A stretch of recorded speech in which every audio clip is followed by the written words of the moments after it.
আসসালামু আলাইকুম। Hello everyone, আপনারা সবাই কেমন আছেন? আজকে আপনাদের সাথে খাসির কলিজা ভুনার রেসিপি শেয়ার করব।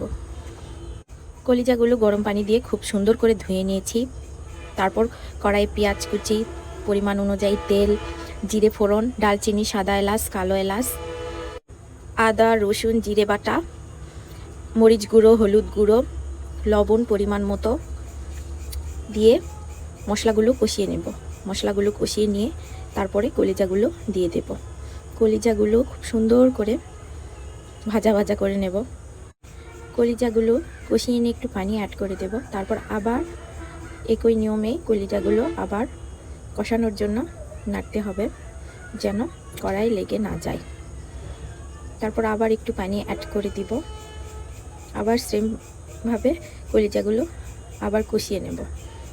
কলিজা কার কার খেতে ভালো লাগে এভাবে কষিয়ে রান্না করলে খেতে কিন্তু মজা লাগে। তারপর আমি ঢাকনা দিয়ে ঢেকে দেব কিছুক্ষণের জন্য। 10 মিনিট পর ঢাকনা তুলে আবার সেমভাবে কলিজাগুলো কষিয়ে নেব, যেন ভুনা ভুনা মাখো মাখো হয়ে আসে।